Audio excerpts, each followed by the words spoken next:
ibimenyetso nigeze nayobora itorero hano haraguru nari nsimbuye mwene data noneho mpageze nsanga muri korari nanjye harimo umusazi yaruriraga niwe wakinguraga urusengero yari afite ubuhanga ukuntu yarukinguraga ntumbaze hano ruguru bagasanga urusengero yarukinguye bagira ngo bashyizeho ikorasi yarabyinaga umutwe akawukoza ku masharupante mbona ari muri korari mbaza umuntu twari tuyoboranye iteraniro bose ese uriya muntu ni bwoko ki arambwira ati n'umusazi twaramumenyereye ataraza kwicarira muri korari abarandebye arambwira ati umva twe turi 450 ati wowe urumwe tuba tureba iki niko yambwiye yicaye muri korari noneho ubwo naramusubije nti mushaka mube miliyoni ariko ntabwo tuzongera kubana aho hano ngo turaje turebe ubwo byansabye gushyiramo imbaraga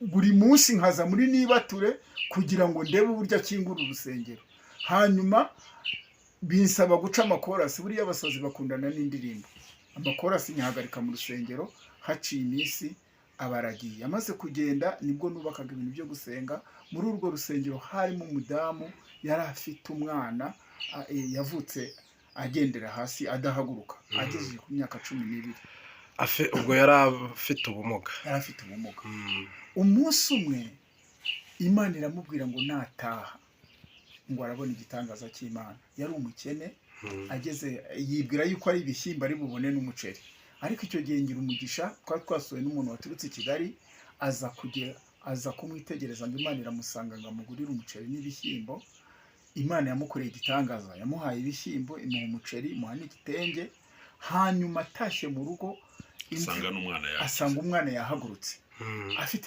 yaramaze imyaka 12 atagenda ku cyumweru rero yamuzanye mu rusengero ntabwo twateranye kuko umwana we yashakaga kugenda urumva umuntu wari mu myaka akirukanka mu rusengero ndabwira ni mwebwe mumaze imyaka mugenda nimureke umuntu agende anibura ashira inzara yo kugenda twaratuye turitahira rero ibyo bintu byose wumva byimbwa ni nk'ikimenyetso kibwira abayobora aho ngaho ko ntacyo bavuze imyaka se wabe mu myaka yose ukabona imbwa yinjiye mu rusengero hari ahandi iriya hantu bita twangukira ni muri Nyamasheke muri Nyamasheke paruwase ya Cyazo iba ari Cyazo bakodesheje sale guest house ni ahantu hari urusengero ruvugururwamo guest house barukodesha umutinganyi uzwi mu Rwanda nawe ubyemera witwa Moses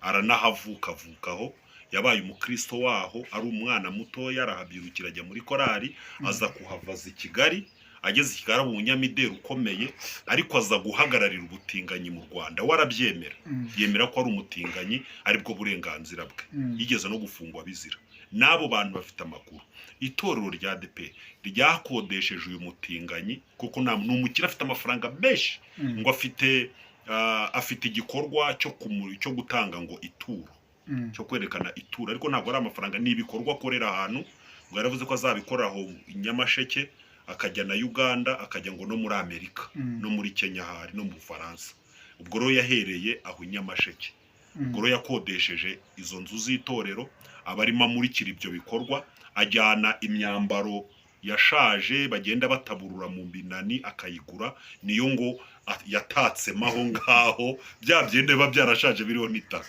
abitaka aho ngaho muri iyo nzu abayobozi yakugikodesheje na paruwase bajyana amasezerano bateraho kashe ya paruwase nawe ashyiraho kashe ya motion niko company ye yitwa kandi uburyo abanambaye nakwereka n'amafoto afite amatatuwaje binanditseho ko ari umutinganyi bamuha konta verisa amafaranga abakirisitu nibo babibonye nyuma batangira gusakuza bati ibintu bigeze aha nibiki induru iravuga itorero ribona nirimuhagarika ibikorwa bye bitarangiye riramusubiza amafaranga rirarinanira noneho riza guhimbira umunsi wo gusoza ibikorwa abari bwo ryandika urupapuro rumuhagarika agiye kubasubiza babwira ko nubundi amasezerano bari bagiranye uwo munsi ari bwaragira gute hararangira ibi bintu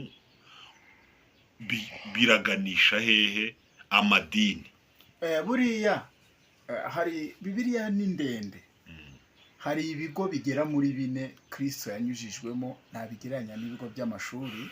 Hari ahantu muri Matayo ibice 4 Yesu ajya kugeragezwa na Satani, uzabona uburyo bugera muri 4 yageragejwemo kandi butandukanye. Hari ikigo cy'ibyo kurya, hakabamo ikigo cy'icyubahiro, hakabamo ikigo cyo kwishyira hejuru no kubaho. Kuko Satani yaramubwiraga ati nugenza uki n'umutungo ndaguha, nukora ibi ndaguha, nupfukama ndakoranye. Bijya ni ibigo by'amashuri Yesu yanyujijwemo.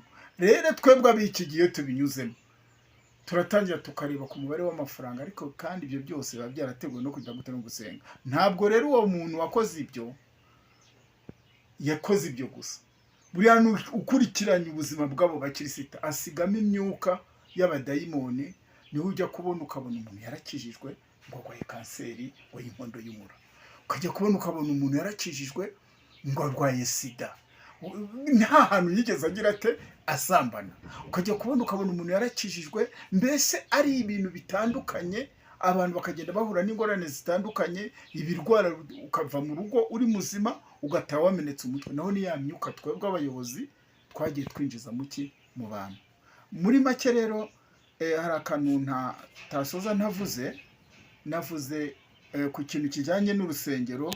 Urusengero rwabayeho mu gihe cya Adamu na Eva.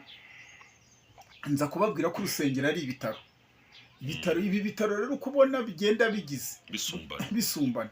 Buriya ni ukuvuga ngo umushumba mukuru, umuyobozi w'itorero cyangwa se represent, yakagombye kuba ari umuntu ugereranywa na dogiteri wenda nka Faisal.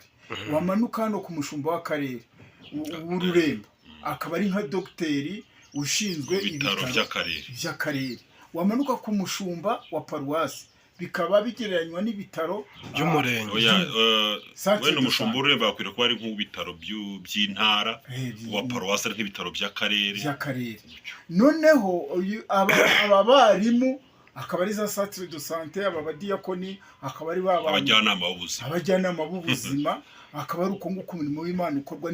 Ubundi nuko mu mwuka byubatse, ariko iyo ubyitegereje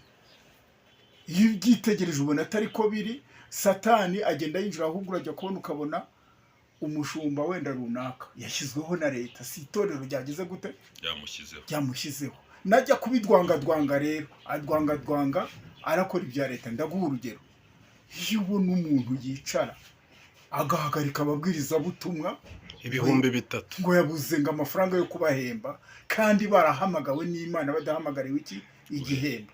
Bibiliya ikavuga ngo ibisarurwa n'ibisarurwa yohereze abasaruzi mu murima ye. Kote leta wowe ukabirukana, wavuga ngo uwo muntu ngo ni umukozi w'Imana, wasanga ibisarurwa ariko byarashize. Buriya ni uko mutazi ikintu. Twakoze umurimo w'Imana, ubuzi kugira ngo uhindure umuntu akwemerere kuza gukizwa, ni ibintu bisaba imbaraga zikomeye cyane, n'umwanya kumusohoramo imbaraga ziba zimukoreyemo. Nkanjye nigeze kunywa inzoga ndi umusore, nashutswe n'undi mugabo. Icyo gicupa ry'urwagwa ryaguraga 30, tunywera 9,000. Ubwo twanyweye amacupa 300. Turi bangahe? Turi 2. None uyu munsi kava amahanga ndi kuvuga Imana. Utekereza ko kugira ngo umuntu asohoremo izo mbaraga ni ibintu byaha hafi. Noneho rero ugafata umuntu nk'uwo ukajugunya nk'ibuye, ukigenza uko ushaka. Niyo mpamvu buri ubona ikintu kijyanye n'umurimo w'Imana, attention, urawureka. Umurimo w'Imana urikora, kandi ntawe urwanya ngo awutsinde. Finaroma burya hari icyo bita iherezo, birangira umwobo washatse gushyiramo itorero ari wowe ugiyemo. Mu bantu hari umwuka wa Satani n'umwuka w'Imana. Iyo myuka rero abantu ikorera mu mwuka wa Satani, iteka ukora mu buryo bubi. Nubwo ushobora no gutangira ari mwiza wishushanyije, ariko ukaza kurangiza ari mubi. Noneho umwuka wera w'Imana wo ukora ibikorwa byiza bigaragarira amaso y'abantu, ariko nanone uwo mwuka wera ibyo bikorwa bye akenshi na kenshi bitangira bisuzuguritse. Urugero rw'umuntu ukorerwamo n'umwuka mubi mu buryo bufatika bugaragara ni nk'umusazi. Ashobora kuba yarize afite doctora ibisazi byamufata bikamwemeza ko avamo imyenda akambara ubusa akajya mu muhanda, wamureba mu nzira ukabona afite amatwi yumva n'amaso abona, mbese ari umuntu wuzuye, ariko ukabona hari akandi kantu kahindutse ari uwo mwuka wamwinjiyemo. N'umuntu rero ukorerwamo n'umwuka wera akenshi na kenshi arangwa no kubungabunga ibintu byaremwe n'Imana n'abantu b'Imana. Imana ibaha umugisha. Bisobanuye yuko umukozi w'Imana bari mu mwuka w'Imana w'Imana umushoboza gukora imirimo y'Imana. Yego. Noneho ubwo umukozi wa Satani nawe abamo umwuka wa Satani. Yego. Umukore ushoboza gukora imirimo ya Satani. Yego. Noneho ikibazo rero gihari. Muri iki gihe tubona abantu bakora ibyiza bagakora n'ibibi. Twumva nk'abashumba n'abantu twubaha abapasitoro, namwe abavuga butumwa n'abahanuzi, aho baza bagahanura ndetse ibintu rimwe na rimwe bigasohora, ariko wazajya kumva ngo yabaye n'umutinganyi, kumva ngo yakwibye, kumva ngo yakoze ibi n'ibi. Ibi bintu byo ese umwuka w'Imana yaba mu muntu saa sita nimugoroba umwuka wa Satani akamuzamo, sibyo bimeze gute? Ntabwo ibyo bintu bishoboka. Buriya umuntu w'Imana cyangwa se umukozi w'Imana kugira ngo abantu bakirizwemo, uko abantu bagenda baba benshi niko n'insengero zigomba kuba nyinshi. Kandi abatazi agaciro k'urusengero, abantu bayabona nk'amazu arimbishijwe, abandi bakayabonamo nk'amazu abantu bacuriramo za bizinesi. Ariko ubundi nyirizina igisobanuro cy'urusengero, cy'inzu y'urusengero, izi zubakwa ku misozi, ni ibitaro by'abanyabyaha. Ni ibitaro by'abanyabyaha. Nimo abanyabyaha barwarira bagakirira. Nimo dukirira ubusinzi, nimo dukirira ubusambanyi, nimo dukirira ubujura. Intambwe ya mbere rero yo kugwa k'umukirisitu no kuva mu rusengero. Ubwo buvuye mu bitaro. Uzababona mu masoko, bigiriye mu masoko. Nta guciye mu ijambo. Bibiliya avuga ngo hari n'abantu babitwandikiye muri comment, ngira ngo mu kiganiro giherutse barabona kuri Mwigengesero TV. Ubwo twavugaga urusengero, ukongera ugashimangira ko gufungwa kw'insengero biba biri mu mugambi wa Satani mu buryo bumwe cyangwa ubundi. Ntabwo biba bisobanuye ngo Satani yakoresheje abayobozi, ahubwo Satani aba yararangaje abashumba, noneho ntibite ku nsengero bakita ku nda zabo. Igihe kikagera insengero zikagwa umusaka, leta ikazifunga nk'umwanda. Hariho n'ikindi nanjye nakora ndi nk'umuyobozi, wenda ndi nk'umuyobozi w'akarere. Buriya aba bapolitisiye uko babona bita ku kazi kabo, uzabibona nko mu midugudu agomba gutanga raporo y'uko abaturage babayeho. Haba ari abakene bakamenyekana kugira ngo babafashe, abafite inzara bakamenya ngo hano hari ikibazo, leta ikagikemura. Ntabwo ari ibyo rero leta irebaho gusa, ireba n'abaniga baba mu rusengero, n'andi masarigoma baba mu rusengero. Barabazi, baje mu rusengero ari amabandi, ari akazi bashaka. Noneho abo ngabo rero kubera ko babazi, baba bazi yuko bakoreshwa n'umwanzi mu rwego rwo gutera igihugu. Noneho rero leta, ubuyobozi bushobora gufata icyemezo cyo gukinga insengero, atari ukuvuga ngo zikorerwamo ibibi, ahubwo ari ba bandi baravuga bataba abantu ni babi. Aba bantu bashobora kwifashisha insengero bagahungabanya umutekano. Ariko ubundi insengero zifungwa n'ibintu bibiri. Icya mbere, iyo habayeho ibyerezo by'indwara nko muri Covid, byari ngombwa ko insengero zigira gute, zifungwa kugira ngo abantu batagira gute, batandura. Hariho ikindi nanone gifunga insengero, intambara. Ariko intambara nayo ntishyiraho ingufuri, kuko umuntu wese iyo abonye hariho intambara arahunga. Ubundi insengero ni ikintu cyakagombye guhora kinarangaye n'umuntu uwo ari we wese ukeneye gusenga akagenda agasenga. Ariko muri iyi minsi ubugome bwaragwiriye. Nko muri jenoside yakorewe Abatutsi, hari mwene data w'umubwirizabutumwa yafashe imbunda akajya mu materaniro afite imbunda. None ukibaza uwo muntu agiye kuyobora iteraniro n'imbunda?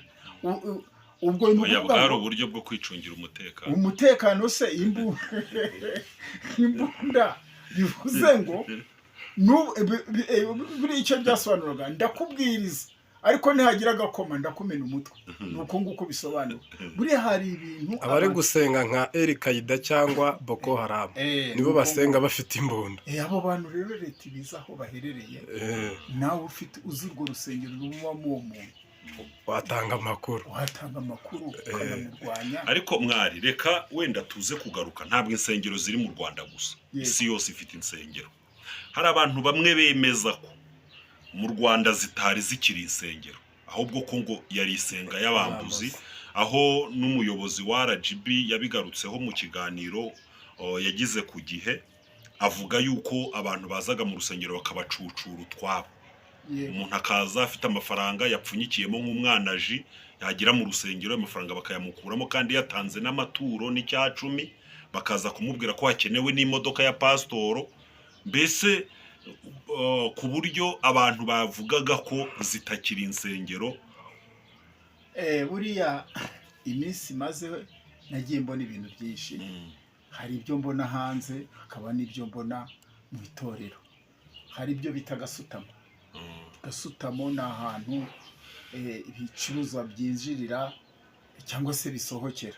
Noneho mu buryo bwa gasutamo rero uko mbizi biba bisaba ko abantu bahanyura bagatanga ibyangombwa ibicuruzwa bikinjira bifite imisoro yuzuye. Ariko hari n'ubundi buryo tujya twumva bw'abantu baba badashaka gusorera igihugu kandi abantu bazi agaciro k'imisoro noneho bagaca izapanye.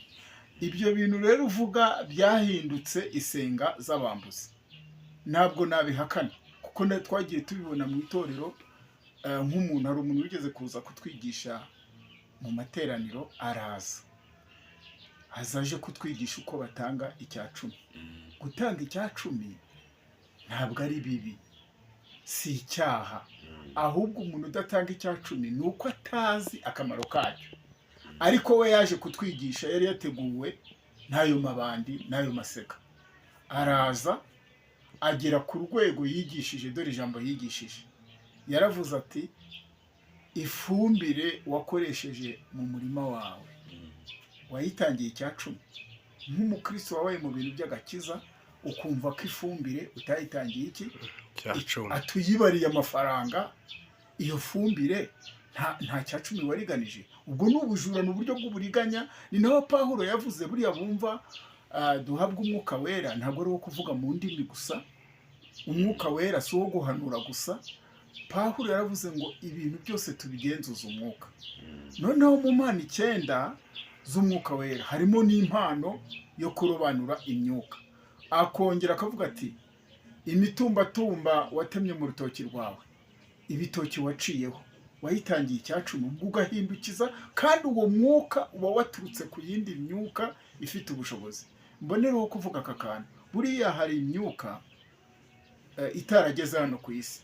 Mu gihe Satani yamanukaga Imana ngo iyishyira mu mapingu biraboshye kuko ngo yigera ku isi. Yesu yari kuza gucungura umuntu agasanga isi yararangiye. Iyo myuka rero Pawulo yavuze ngo ubugirwana irwana ngo turwana nayo ngo ntidukirana. Gukirana ni ibintu ubona biba bidafatika.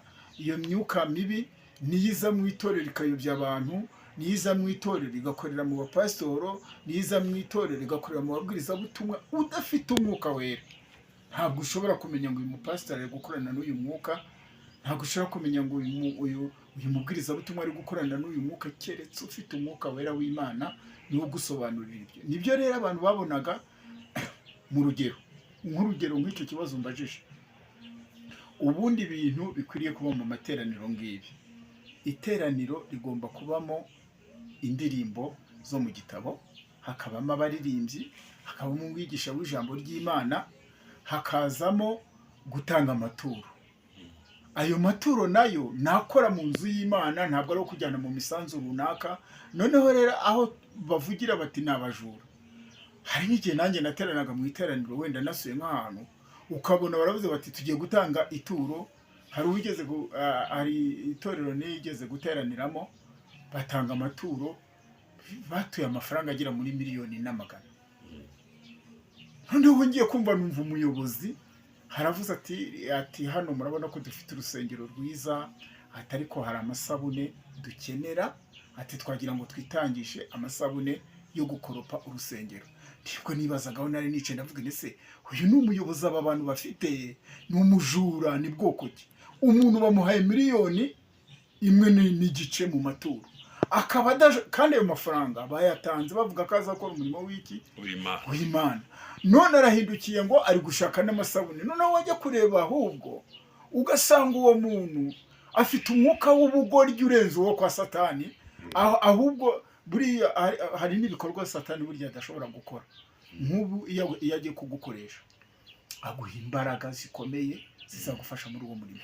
Ukibaza ukavuga ngo uyu muntu bahaye amaturo akongera akitangisha, cyangwa akongera akavuga ngo hari umushyitsi ngo uraha n'aha ngo tugenze gutya na gutya, ugasanga batuye nk'amaturo inshuro nk'eshanu mu iteraniro.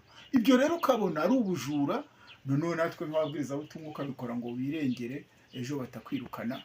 Nuko bijya bigenda. Naho abantu bakurije ibintu by'ubujura, hadutse n'umutwe w'abahanuzi bahanura, bagahanura uko bumva, bakabana amafaranga. Nibuka hari mwene data yitwa, reka ne kuvuga izina rye, niwe Pfiri Gisenyi, yigeze kujya gusengera ahantu bita Kanyarira, ahahurira n'umudamu w'umutware. Hanyuma uwo mudamu yari afite ikibazo cyo kubura urubyaro. Muri uko kubura urubyaro yari yagiye gusenga Imana ngo azajye kwiteza intanga mu Buhinde. Ngo yagombaga gukoresha miliyoni 4 n'igice. Hanyuma Imana ibwira uwo mwene data iramubwira iti genda umbwire uriya mudamu umubwire ko ikibazo afite Imana yarangije kugikemura.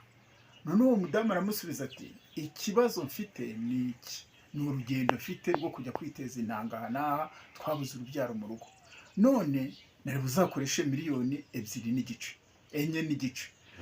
Nindamuka nsamye ngatwita ntagiye aho, turazigabana, nzaguha 2 n'igice nanjye wenda asigarane 2. Barataha. Umuhungu we yari yaje gusengera asaba Imana ngo yari ari mu nzu yayirihaga 5, yari amaze amezi 6 atayishyura. Buriya hari igihe umuntu w'Imana abura amafaranga pe, imiryango igakingwa. Imiryango igakingwa kandi amafaranga ahari, abantu bayafite.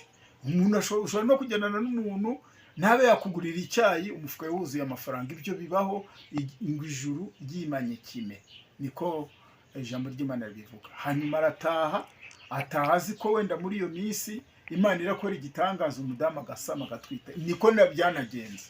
Ikibazo rero muri iyo minsi uwo mudamu yasamiyemo inda ntiyigeze amuhamagara, ahubwo yategereje ko azabyara. Umunsi wo kubyara no kwita izina nibwo yamuhamagaye, aramubwira ati rero ndi wa mudamu twahuriye aha n'aha, byagenze gutya na gutya. Arabimusobanurira. Naho we n'umugabo baricaye bajya inama, baravuga bati umuntu waguhanuriye gutya na gutya twaragenjeje gutya, reka tumugenere igihembo gikomeye. Kubera ko bari abantu bakomeye bafite amafaranga, bamutegurira miliyoni 12. Muri izo miliyoni 12 buriya ikintu tumvanye umudamu, ineza utagiriwe n'umudamu kugira ngo uzayigiriwe n'umugabo. Umugabo najya kuguha 5,000 aba yamanje gukora imibare. Ariko umudamu nimba avuze ngo ngiye gufasha umukene, arafata umufuka w'umuceri agenda umushyire. Ariko umugabo we niba aguhaye ibiro 5 by'umuceri, buri Imana iba yamubwiye nk'ibiro nk'umufuka. Nuko nguko abagabo tumera. Buriya ni nayo mpamvu buriya abadamu Bibiliya ivuga ngo ni inzabya zoroshye. Ntabwo ari ukuvuga ko ari abantu bakomeye, ni ukuvuga yuko Imana kubakoresha ari ibintu byoroha cyane. Abamama iyo Imana ishatse kubakoresha biroroha cyane mu buryo ubwo ari bwo bwose. Hanyuma rero byarangiye gute? Ahamagara uwo mugabo aramubwira ati rero twasanze ya mafaranga ari make, ati twakugeneye miliyoni 12, tutege taxi voiture turita umwana izina, ntabwo twamwita udahari. Hanyuma twateguye miliyoni 12.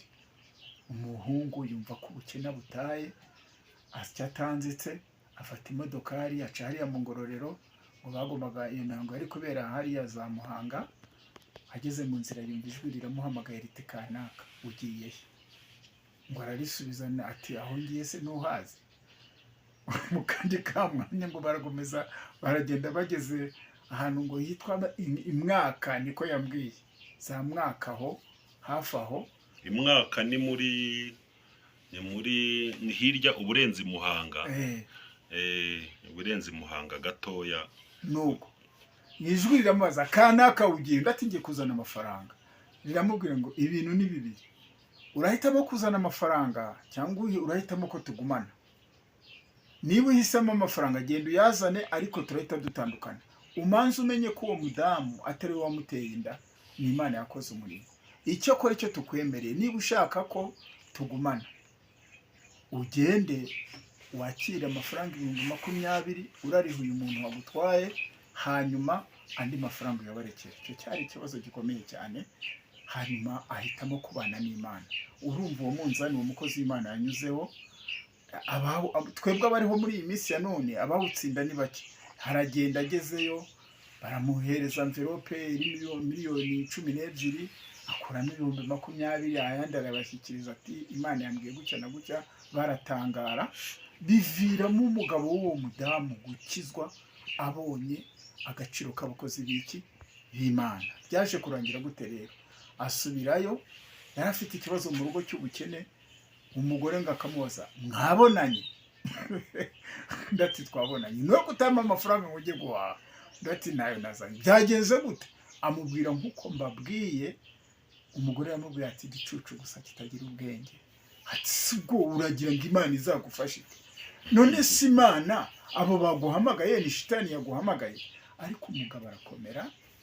Nyuma haciye nk'ukwezi cyangwa amezi 2 hagati aho, hari mwene wabo wabaga muri Amerika, ngo aza kumenya ko ariho. Aramuhamagara ati amakuru ndati ni meza, ese ugira aho uba? Ndaramubwira ati nta hantu mba. Nuko amuhereza miliyoni 13, aza kuburamo igipangu za Musanze, niko yambwiye. Aranacuruza, hava mu buke nacyo, ariko atagurishije impano y'Imana. Naho rero bene data bagiye bakora ibyo ngibyo. Ngiye nari guhitanya ryayo ngayo. Imana tukazagira gira imbabazi cyangwa yanyica ngo ataha amahoro, nkajya muri paradizo nkaruhuka. Ntabwo wajyayo. Imana igira imbabazi. Irazigira, ariko iyo urenze indi Mana, iyo yahamagawe n'Imana, ashyirwaho kashe y'ikimenyetso ku buryo n'abadayimoni iyo bamubonye baranamuhunga. Nubwo yaba ari mu ntege nke, yagize intege nke, abadayimoni baramuhunga. Ni naho maze iminsi numva cyangwa se nkabona ku bantu batazi agaciro k'urusengero, bamwe bakavuga bati urusengero ni umutima w'umuntu. Nibyo koko ni umutima w'umuntu, Imana yarabivuze. Ariko iyo bavuze ikintu cyitwa urusengero, niho abakozi b'Imana bakorera, ni naho bagaragara, ni nayo biro yabo, niho bagaragarira. Urugero, abantu benshi bakunda kuvuga bati isengero ni amazu, ariko reka turebe hariya mu itangiriro hariho abantu 4. Niko Bibiliya igaragaza abantu 4, ikagaragaza Adamu na Eva, ikagaragaza Kayini na Abeli. Tubona neza ko abavuga ngo isengero si ngombwa, isengero ni ngombwa. Tubona neza ko Kayini yishe Abeli bavuye mu rusengero. Icyo gihe rero bakoraga uwo murimo, bari bavuye mu rusengero, bapfa yuko Imana yashimye amaturo y'umwe yatuye. Ntabwo rero isi yari yakagira isengero nyinshi zibona, ahubwo ikintu cyagiye gituma isengero ziza nyinshi zubakwa ni uburyo. Reka tubashimire mwe mudukurikira kuri Mwigengesero TV. Imana ibahe umugisha aho muherereye hose, abari mu Rwanda, intara 5 zigize igihugu cyacu cy'u Rwanda. Twakira abantu muri mu mugabane wa Afurika, mu majyaruguru, mu burasirazuba bwa Afurika, mu majyepfo ya Afurika. Mwese turabakiriye mu izina rya Yesu. Inshuti zacu zereye ku mugabane w'Uburaya muradukurikira mukatwandikira, turabibona. Bari muri Amerika, Aziya, Australia na Canada, mwese muri benshi, muri benshi, muri benshi, muri benshi. Tubaye ikaze rero mu izina rya Yesu, kandi turabakunda. Kuri Mwigengesero TV tugushimira wowe wamaze gukanda subscribe, nawe utarakanda subscribe ukande subscribe. Noneho ibiganiro byacu umaje gufungura inzogera, ijambo ry'Imana, ubutumwa birajya bikugereraho igihe, kandi ukore kuri share, ubishyikirize n'abandi kugira ngo bamenye aho isi y'umwuka igeze. Duhaye ikaze umukozi w'Imana TV, reka tumuhe umwanya abibwire anabasuhuze. muri aho nitwa Kavamahanga Felicien nk'uko bisanzwe mbivuga nti mu karere ka Rulindo akaba ariho dukunze gukorera umurimo w'Imana. Imana ibaha umugisha. Amen. Reka dusenge Imana, niturangiza gusenga noneho atugezeho ubutumwa Imana yashyize ku mutima kugira ngo twamubazamo n'ibibazo byinshi. Ubwo butumwa haba harimo aratuganirira, birumvikana. Uyu ni umukozi w'Imana, ni umwigisha, ni umuhanuzi, kandi natwe dufite byinshi tuba tugomba kumubaza. Abantu baba baragiye batubwira bati muzatubarize umusaza ibintu bijyanye n'itorero cyangwa no gusenga. Reka rero dusabe mwarimu adusengere, no turangiza gusenga dukomeze. Mana yacu, turagushimira ko uri umukozi w'umuhanga. Muri aka kanya tugiye gukora iki kiganiro, turakwinginze kugira ngo ube mu ruhande rwacu, Umwuka wera tuyobore, mu izina rya Yesu, amen. Imana iguhe umugisha. Mwari, ngira ngo turagira ngo tuze kuganira cyane cyane ku itorero no ku murimo w'Imana. Abantu benshi bari mu itorero, amatorero atandukanye, ntabwo turavuga amazina y'itorero. Abandi bari no mu mirimo, ndetse iyo mirimo yitwa iy'Imana, ariko abantu babijyaho impaka. Ubundi umuntu witwa umukozi w'Imana ubundi ni umuntu umeze ute? Ndabisanisha n'urusengero, nakongeraho n'akandi kantu kavuga ngo uwo mukozi w'Imana akorera he cyangwa akorera abandi, umuntu yamubona ate? Ubundi umukozi w'Imana ni umuntu wahamagawe n'Imana. Umuhamagaro w'Imana utandukanye n'umuhamagaro w'abantu. Hariho ukibiri ikorera mu bibi, ntabwo Imana yaguhora amafaranga. Mwari, ikindi kibazo mbaza ku badukurikiye kuri iyi channel Umwigengesero TV, hari abakozi b'Imana ujya gusura, b'abapasitori, abapotere, abashumba, ababishop, ugasanga muri salo bamanitsemo momo pay, cyangwa kugira ngo bagereho ukabanza kwandika header cyangwa se urupapuro rukanyura ku badiyakoni, rukanyura ku ma bodyguard, mbese bigafata nk'ukwezi kose ko kujya gushaka uyu mushumba. Kandi abona abakozi b'Imana bafite amatitire, bagendera mu Range Rover, mu mavewiti, twese tuzi nk'ibyamamare hano mu Rwanda tutagiye kure. Aba bantu kugira ngo nk'ubwo ufite nk'umuntu urwaye cyangwa ukaba ufite ikibazo cyihutirwa, hakabaho amananiza nk'ayo kugira ngo uzamubone. Abo ni abakozi b'Imana, ni abikorera, ni ubwoba bafite bw'umutekano kugira ngo ashyireho bodyguard, kugira ngo muri sara kwakira banza kubwira ati banza ukanda akanyenyeri mbere yo kujya. Ni ubwoba bw'inzara, kugira ngo akubwire ati ngewe kugira ngo tubonane nguhaye iminsi 10 wanditse, hafite abantu benshi nk'igihumbi, ntakakirira rimwe. Ibyo bintu duha umucyo niba hari amakuru bifiteho. Kandi hari abantu benshi bagonganye n'ibyo bintu hano badukurikiye. Buriya hari umuntu wavuze ngo Satani ni umukara, ariko ubundi si umukara, ntabwo ari umukara, ahubwo ngo iyo unamubonye uko ateye, agira amenyo meza, agira amenyo y'izahabu. Buriya Satani, Pawulo niwe wavuze ngo ajya yihindura marayika w'umucyo. Abo bantu bose uko bavuze ni abakozi ba Satani bo ku rwego rwo hejuru, saprusa birenze 150, ni abakozi ba Satani.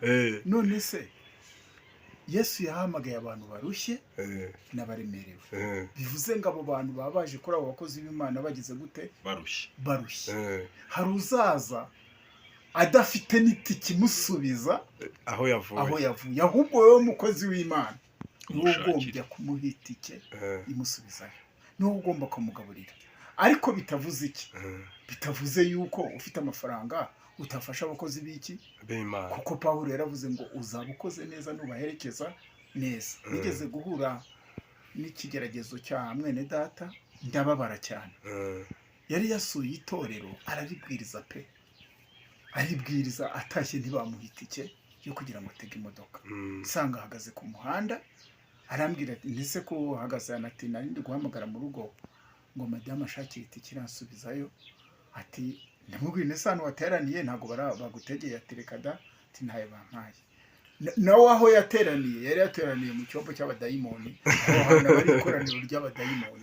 Uvuga ngo buriya iyo wumva urusengero rufite ibintu rusabwa gukora, niba umubwirizabutumwa aje mu rusengero, twigeze kugira ububyutse hamwe n'uyu pasiteri Sibomana ku itorero ry'Ibukuru.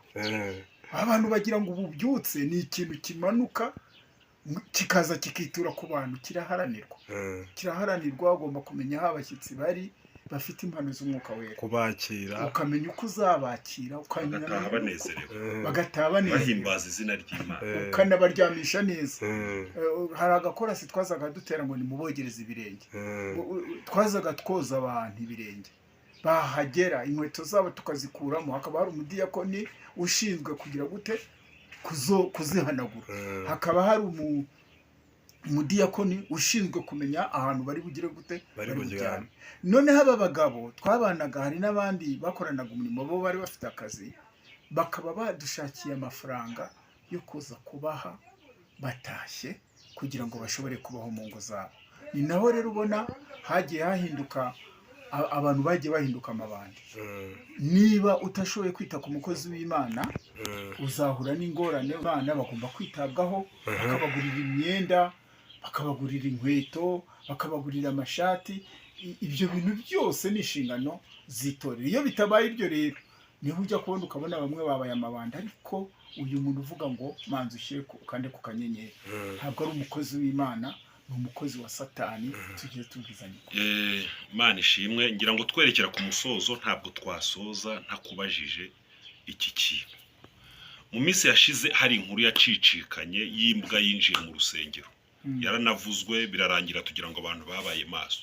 Kuri urwo rusengero muri iki cyumweru umusazi yaraje muri Niba Turi mu gitondo arayirukana, Niba Turi irataha. Mwari ni ubuhe butumwa wagenera iri torero? Biriya bintu biba hari icyo bita reka rero tugushimire, dufate umwanya tugushimire kubw'ikiganiro cyiza tugejeje ku bakurikiye Mwigengesero TV. Dushimire n'abantu bakurikira ibiganiro bakabirangiza, dushimire abantu bandika muri komenti.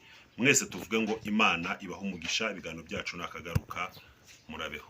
Hanyuma abakunda ijambo ry'Imana, igitabo cy'ibyakozwe n'intumwa ibice 3, umurongo uhereye ku murongo wa 1 kugeza ku wa 10, hatubwira ko Petero na Yohana bakijije ikirema bari kujya mu rusengero. Ntabwo bajyaga ku mitima y'abantu. Imitima y'abantu ni urusengero. Imana ibaha umugisha, ariko n'isengero ni ngombwa ko ziboneka zikagaragara kuzageza Yesu Kristo agarutse. Murakoze. Amen.